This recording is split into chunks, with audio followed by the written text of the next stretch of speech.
IRFC and RVNL दोनों stocks ने एक टाइम पर रिटेल इन्वेस्टर्स को मल्टी बैगर रिटर्न्स दिए और फिर सेम स्टॉक्स ने लोगों का कॉन्फिडेंस तोड़ दिया। अब अप्रैल 2026 में ये दोनों फिर से ऊपर उलटने की कोशिश कर रहे हैं। सवाल सिंपल है, क्या ये रियल रिकवरी है या एक ट्रैप है? आज का वीडियो आपको सिर्फ आंसर नहीं देगा बल्कि एक फ्रेमवर्क देगा जिससे आप फ्यूचर में भी ट्रैप अवॉइड कर पाओगे। और एक इंपॉर्टेंट बात, मार्केट के रिटर्न्स कभी भी गारंटीड नहीं होते हैं, इसीलिए रिस्क मैनेजमेंट को कभी भी इग्नोर मत कीजिए। मैं डीके सिन्हा। सबसे पहले रियलिटी चेक करते हैं। आरवीएनएल ने जुलाई 2024 को अराउंड 639 का एक ऑल टाइम हाई बनाया था और उसके बाद मोर देन 60% का करेक्शन हुआ। आईआरएफसी का ऑल टाइम हाई था अराउंड 223 और उसके बाद इसमें भी करीब 61% के आसपास का करेक्शन हुआ। अब यहां एक इंपॉर्टेंट लर्निंग है, जितनी बड़ी रैली उतना ही पेनफुल करेक्शन, और जब इतना डीप करेक्शन आता है तो रिकवरी का इल्यूजन बहुत स्ट्रांग होता है। इसी इल्यूजन में रिटेल सबसे ज्यादा फंस जाते हैं। इसीलिए आज के वीडियो को अंत तक देखिएगा, क्योंकि यह सिर्फ खरीदने या बेचने का सवाल नहीं है, यह है कैसे इसके बारे में सोचना है। चलिए डीप डाइव की शुरुआत करते हैं।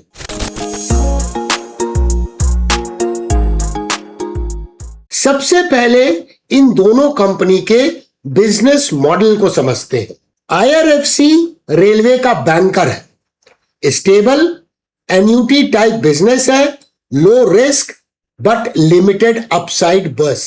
वहीं आरवीएनएल रेलवे का एक बिल्डर है, project execution plus order book driven, growth dependent on execution and orders.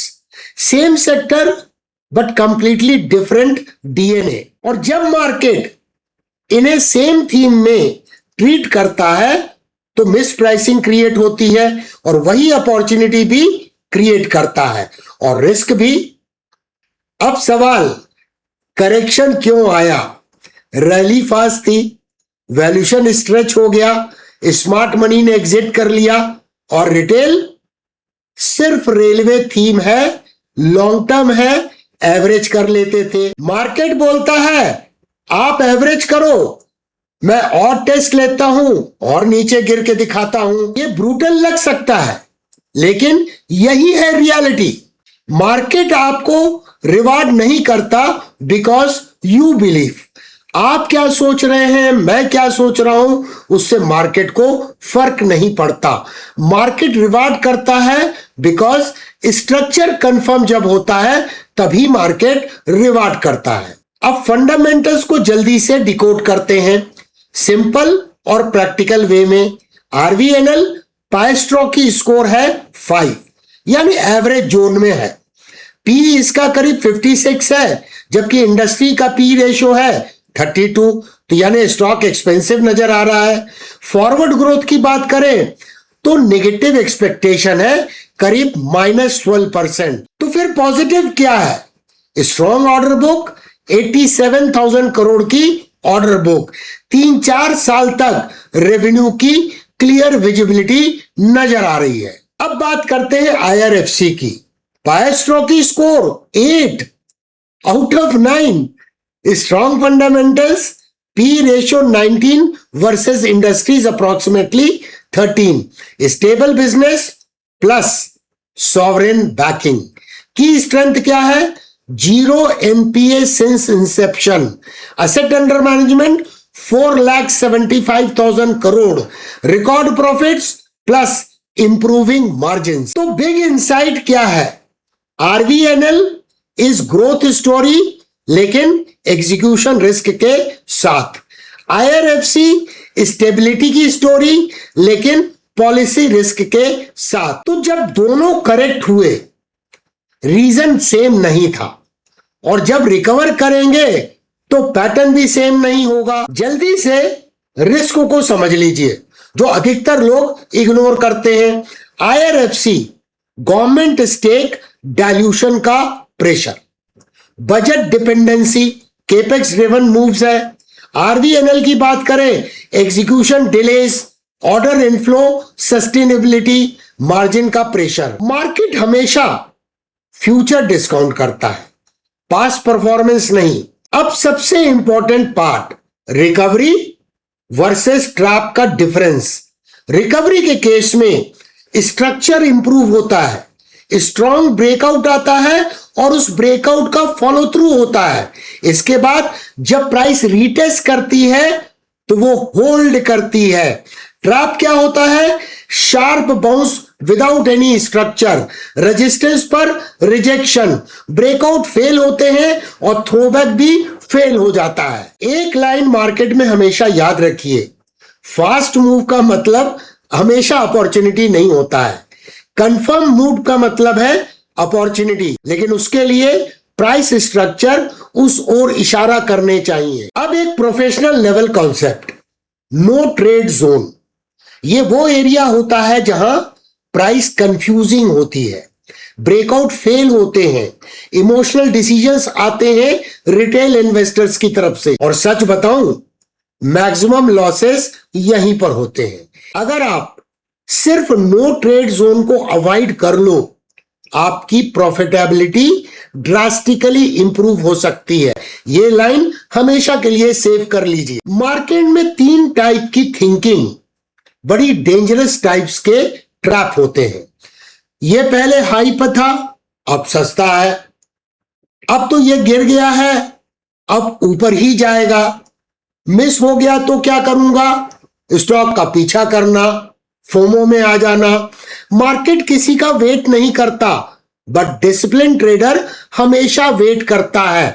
Difference बस यही होता है। अब दोस्तों थ्योरी तो क्लियर हो गई, चलिए चार्ट्स पर देखते हैं IRFC और RVNL के प्राइस एक्शन को और उसे डिकोड करते हैं। सबसे पहले तो मैं आपको याद दिलाऊं कि दिसंबर 2025 में हम RVNL वर्सेस IRFC पर एक वीडियो लेके आए थे। उस समय भी मार्केट काफी गिरा हुआ था, तो एक अलर्ट सेट करने की बात दर्शाई गई थी कि एक पोटेंशियल रिवर्सल उस लेवल के बाद हो सकता है। RVNL ने उस लेवल को अचीव भी किया, लेकिन ब्रेकआउट की क्वालिटी अच्छी नहीं थी और इसीलिए वो फेल हो गया। और IRFC में जो अपेक्स था उस लेवल पे तो ब्रेकआउट हुआ ही नहीं। तो आज फिर से उसे रिव्यू करते हैं। ये मंथली चार्ट है RVNL का। यहाँ पर आप देखिए ये ट्रेंड लाइन है, प्राइस का सपोर्ट, प्राइस का सपोर्ट। अच्छा ये होता कि प्राइस इसको टेस्ट कर लेती। तो अभी प्राइस एक्शन रिदमिक नजर नहीं आ रहा है, लेकिन बाउंस जो है वो इंपॉर्टेंट है। क्यों इंपॉर्टेंट है? क्योंकि प्राइस EMA 55 से बाउंस करती हुई नजर आ रही है। और किस तरह की कैंडल बन रही है अप्रैल में? One white soldier candlestick pattern का निर्माण हो रहा है। अब यहाँ पर ध्यान से देखिए दोस्तों कि कुछ बड़े इंपॉर्टेंट प्राइस एक्शन है। ये जो ट्रेंड लाइन है, प्राइस का सपोर्ट है, प्राइस का सपोर्ट है जिसका ब्रेकडाउन हुआ, अपसाइड मूव में प्राइस यहाँ रिजेक्ट हो गई। तो फिलहाल प्राइस जो है इंपॉर्टेंट सप्लाई एरिया में ही ट्रेड हो रही है। जब तक कोई clear cut reversal chart pattern नहीं बनता है, हम ये नहीं बोल सकते हैं कि प्राइस में ट्रेंड रिवर्सल हो रहा है। लेकिन अगर हम देखें ये बाउंस बैक क्यों इंपॉर्टेंट है, तो अगर हम इसकी रिट्रेसमेंट एनालिसिस करें तो प्रायर इंपल्सिव वेव का ये देखिए प्राइस ने रिस्पेक्ट किया EMA 55 को, और साथ में ये कॉन्फ्लुएंस क्या था 38.2% रिट्रेसमेंट लेवल, जो कि डेरिवेटिव है गोल्डन रेशियो का। तो कॉन्फ्लुएंस तो ऐसे नजर आ रहे हैं जहां से ये बाउंस बैक को हम इग्नोर नहीं कर सकते। चलिए अब वीकली प्राइस चार्ट में चलते हैं। अब देखिए वीकली प्राइस चार्ट में प्राइस एक्शन में और क्लैरिटी आ जाती है। ये रेजिस्टेंस था, यहां ब्रेकआउट हुआ, उसके बाद ये सपोर्ट बना और उसके बाद एक मासिव इंपल्स का फॉर्मेशन हुआ और फिर ये ट्रेंड लाइन ने सपोर्ट के रूप में काम किया। अब इसका यहां ब्रेकडाउन हो गया तो अपसाइड मूव में ये ट्रेंड लाइन एक रेजिस्टेंस के रूप में काम कर रही है। अगर आपको याद है लास्ट वीडियो में जो 20 दिसंबर 2025 को आया था, उसमें हमने क्या चर्चा की थी? यहां देखिए bottom number 1, bottom number 2, bottom number 3। तो इसका पहला अपेक्स कहां था? वो था 368.7 पे, और मेन अपेक्स कहां था? 444.1 पे। तो इसका तो ब्रेकआउट नहीं हुआ, और यहां पर आप देखिए इसका ब्रेकआउट हुआ, लेकिन ये पैराबोलिक राइज था, क्योंकि काफी बड़ा जंप था। अगर मैं आपको बताऊं, पैराबोलिक राइज होने से प्राइस ओवर एक्सटेंडेड हो गई। ये करीब जंप था 26-27% का, और इसीलिए देखिए वो सस्टेन नहीं हो पाया। अल्टीमेटली प्राइस फेल हो गई और रिजेक्ट हो गई। इसीलिए जीरो टू हीरो में सिखाया गया है कि ब्रेकआउट की क्वालिटी को चेक करना अत्यंत आवश्यक है। अब यहाँ पर इंपॉर्टेंट क्या था कि हमें थ्रोबैक का इंतजार करना था। तो ये जो नेकलाइन थी, प्राइस ने यहाँ सस्टेन नहीं किया और एक नया लो बना लिया। लेकिन वीकली चार्ट में ये बाउंस बैक कहां से हो रहा है? SMA 200 से हो रहा है, और मंथली चार्ट में EMA 55 से। तो हमें फिर से अब अलर्ट सेट करना पड़ेगा। एक पोटेंशियल लेवल क्या हो सकता है, मैं आपको काउंटर ट्रेंड लाइन खींच के दिखाता हूं। ये देखिए, मैंने एक ट्रेंड लाइन खींची। अगर इस ट्रेंड लाइन का ब्रेकआउट होता है तो ये पोटेंशियली लेफ्ट शोल्डर हो सकता है, कॉम्प्लेक्स टाइप का इनवर्स हेड एंड शोल्डर। ये हेड है। प्राइस ऐसे जाके अगर ऐसे रिजेक्ट होती है और फिर नीचे गिरती है और तब ब्रेकआउट होता है तो सिग्निफिकेंट होगा। यहां पे अगर आप कमेंट करके बता सके कि ये जो मल्टीपल बॉटम बन रहा था, तो ये क्या बन रहा था? एडम तो है नहीं, तो कौन सा पैटर्न था? कमेंट करके मुझे बताइए। अब डेली प्राइस चार्ट में जब हम इसे देखते हैं तो पहले तो ट्रेंड एनालिसिस करेंगे। तो ट्रेंड तो अभी भी बेरिश है, क्योंकि EMA 21 EMA 55 के नीचे है, और EMA 55 SMA 144 के नीचे है, और स्लोप भी SMA 144 का इंक्लाइनिंग डाउन है। तो अब ये मासिव रेजिस्टेंस एरिया में पहुंच रहा है। मल्टीपल मूविंग एवरेजेस यहाँ पे आपको नजर आ रहे हैं। रिसेंटली हमने RSI के ऊपर में बहुत कॉम्प्रिहेंसिव वीडियो लाया था। अगर आपने नहीं देखा है तो उसे जरूर देखिएगा, उसे अप्लाई करते हैं इस वीडियो में। यहां पर देखिए, इसमें 60 के ऊपर RSI चला गया है, तो पहला सिग्नल मिल रहा है कि रेंज शिफ्ट हुआ है। जबकि इस जगह पे रेंज शिफ्ट हुआ भी था तो प्राइस ने 40 पर सपोर्ट नहीं लिया और नीचे चला आया। यहां पर और इंपॉर्टेंट क्या है कि लोअर लोज का मार्केट स्ट्रक्चर था, तो यहां पर बुलिश डाइवर्जेंस है और बुलिश स्विंग ब्रेकआउट भी हो चुका है। तो एक संभावना नजर आ रही है कि ट्रेंड रिवर्सल की ये तैयारी कर रहा है, लेकिन फिलहाल कोई कंफर्मेशन नहीं है। एक मैं टेंटेटिव रिवर्सल चार्ट पैटर्न आपको खींच के दिखाता हूं। ये देखिए, एक पोटेंशियल, अगर ये लेफ्ट शोल्डर है और प्राइस ये ऊपर गई तो ये देखिए हेड हो सकता है, और प्राइस ऐसे जाके ये रेजिस्टेंस जो बताया गया था कुछ इस तरह का पैटर्न बना के अगर ब्रेकआउट देती है और SMA 200 SMA 233 के ऊपर में ये ट्रेड होने लगती है, तो यहां पर आपको क्या करना चाहिए? SMA 200 एंड SMA 233 के ऊपर में अलर्ट सेट करके रखना चाहिए, ताकि जब अलर्ट ट्रिगर हो तो फिर उसकी एक कॉम्प्रिहेंसिव एनालिसिस हम कर सके।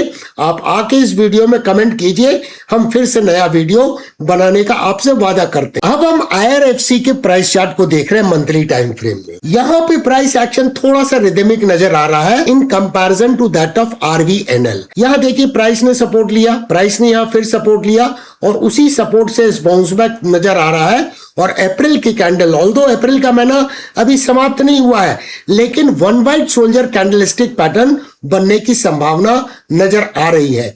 इसका मतलब प्रीवियस कैंडल के हाई के ऊपर में अगर ये क्लोज होता है अप्रैल में, यानी अगर ये 102.02 के ऊपर में क्लोज होता है तो एक सिग्निफिकेंट मूव माना जाएगा। लेकिन यहाँ पे मल्टीपल सपोर्ट है, ये एक रेजिस्टेंस के रूप में साबित होगा। अब अगर हम वीकली प्राइस चार्ट में यहाँ इसे देखते हैं कि प्राइस कहाँ सपोर्ट ले रही है, इंपॉर्टेंट लेवल पे सपोर्ट ले रही है, और वो सपोर्ट कहाँ है?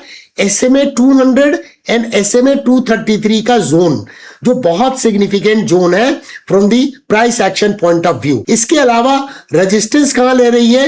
EMA 21 पे, और वहां रेजिस्टेंस पहले से एक्सपेक्टेड था। यहां देखिए प्राइस का सपोर्ट है, यहां प्राइस का सपोर्ट है, और पिछले वीडियो में हमने क्या चर्चा की थी कि अगर ये डबल बॉटम है तो इसका अपेक्स कहां है? यहां पर है। लेकिन इस अपेक्स का ब्रेकआउट नहीं हुआ क्लोजिंग बेसिस पे, plus price got rejected and reversal chart pattern का ब्रेकआउट नहीं हो पाया, और प्राइस ने ये लेवल जो सपोर्ट था इसको तोड़ दिया, और अब वही लेवल रेजिस्टेंस के रूप में एक्ट करता हुआ नजर आ रहा है। अब डेली प्राइस चार्ट में अगर हम इसे एनालाइज करें और सबसे पहले ट्रेंड की एनालिसिस करें तो ट्रेंड तो बेरिश है, तो इसमें बाइंग की अपॉर्चुनिटी फिलहाल नजर नहीं आ रही है। अब यहां पर भी एक पोटेंशियल रिवर्सल चार्ट पैटर्न बन सकता है। अगर ये लेफ्ट शोल्डर है तो यहां पर भी हमें एक पॉसिबिलिटी है कि यहां जाके करेक्ट हो और कोई इस तरह से ब्रेकआउट हो, ये नेकलाइन हो सकती है। दूसरा पॉसिबिलिटी क्या है, यहां पे गैप है तो प्राइस में फिर से गिरावट होके ये डबल बॉटम बना सकता है। ये कहना मुश्किल होता है कि डबल बॉटम बनाएगा, ट्रिपल बॉटम बनाएगा, एडम एडम बनाएगा या एडम ईव पैटर्न बनाएगा या ईव एडम पैटर्न बनाएगा। No analyst can tell about this, but हम यहां पर अलर्ट कहां सेट करेंगे, हम यहां पर भी अलर्ट सेट करेंगे SMA 200 और SMA 233 के ऊपर में। अगर कोई प्राइस क्लोज हो जाती है तो फिर हमें एक एनालिसिस करने का मौका मिलता है। मैं ऐसा क्यों बोल रहा हूं, इसको मैं अब आपको एक्सप्लेन करके दिखाता हूं।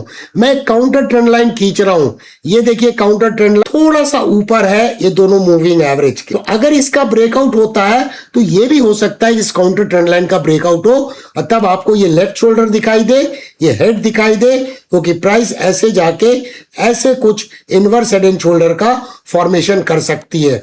यहां पर भी अगर मोमेंटम इंडिकेटर को देखें तो थोड़ा सा पॉजिटिव साइन है। या RSI यहां पर 60 पे इसने रेजिस्टेंस लिया है, लेकिन उसके पहले यहां देखिए लोअर लोज का फॉर्मेशन था, तो यहां पे बुलिश डाइवर्जेंस था RSI पर और यहां पर RSI में बुलिश स्विंग ब्रेकआउट हुआ, यानी momentum slowly and slowly buildup होता हुआ नजर आ रहा है। क्या आप रूल बेस्ड ट्रेडिंग सीखना चाहते हैं? Join diamond mentorship club now.